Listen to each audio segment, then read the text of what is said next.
అలాగే ఈ పరిస్థితుల్లో ఒక చిన్న అనాలిసిస్ ఏంటంటే రీహాబిలిటేషన్కి షిఫ్ట్ చేయబడ్డవారు 42,000 మంది. నిన్న మెసేజ్ కూడా పెట్టాను. ఆర్బీ రోడ్స్లో కూడా దాదాపు 1,808 కిలోమీటర్లు డ్యామేజ్ అని ఒకటి కరెక్ట్ చేసుకోవాలి, దాన్ని దృష్టి పెడుతున్నాం. అలాగే 188 బోట్స్ యాక్షన్లో ఉన్నాయి, దాదాపు 5 హెలికాప్టర్స్. అలాగే గజేతగాళ్ళు దాదాపు 283 మంది సహాయ కార్యక్రమాలు పాల్గొన్నారు. దాదాపు 3 లక్షల ఫుడ్ ప్యాకెట్స్ సప్లై చేశాం. అలాగే ఈ కంట్రోల్ రూమ్ ప్రజలకు ఏదైనా సరే మీకు అత్యవసరమైన పరిస్థితుల్లో ఉండాలి అంటే ఇది 112 ఈ నెంబర్ కానీ అత్యవసర నెంబర్లు కానీ 1070. సో 112 మీరు ఎక్కడున్నా సరే విపత్తులు ఇరుక్కుపోయి ఏదైనా కష్టం ఏదైనా ఇబ్బంది ఉందంటే వెంటనే మేము స్పందిస్తాం. దానికి మీరు కంట్రోల్ రూమ్ నెంబర్ 112, ఇంకొక నెంబర్ 1070. ఇది కాకుండా 1800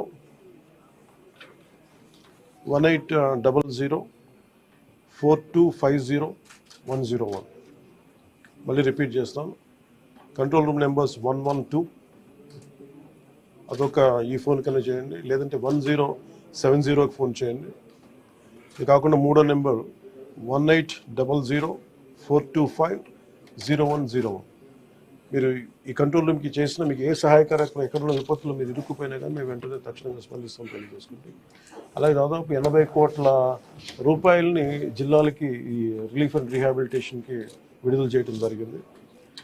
అలాగే ప్రతి ఒక్కరూ కూడా ప్రభుత్వం అభివృద్ధిని కాంక్షించే ప్రతి ఒక్కరూ కూడా నేను ఇదే కోరుకున్నా. ఈ ప్రకృతి విపత్తు సమయంలో ఇది నిందల కంటే కూడా ప్రజలకు మనం ఎలా చేయాలనే దృష్టిలో పెడతాం. భవిష్యత్తులో ఇలాంటి జరగకుండా ఉండాలంటే ఎలాంటి చర్యలు తీసుకోవాలని మేము క్యాబినెట్లో చర్చించి గౌరవ ముఖ్యమంత్రి గారి దృష్టికి తీసుకెళ్ళి దీనికి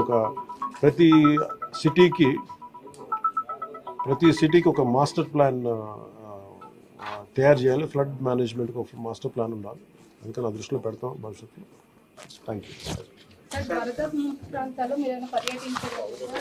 అంటే ఇది ముందు రోజే అనుకున్నాను. యాక్చువల్గా ఇది మా దృష్టికి ఏంటంటే ముందు 1వ తారీఖు అనుకున్నప్పుడు అందరూ ఏమన్నారంటే మీరు వస్తే ఇది మాకు ఈ రిలీఫ్ ఆపరేషన్స్కి ఇబ్బంది అయిపోద్ది, మాకు దయచేసి మీరు ఈ రిలీఫ్ ఆపరేషన్ మీరు అడ్డం అయిపోతారని చెప్పేసి వారి సూచన మేరకు నేను ఆగిపోవాల్సి వచ్చింది.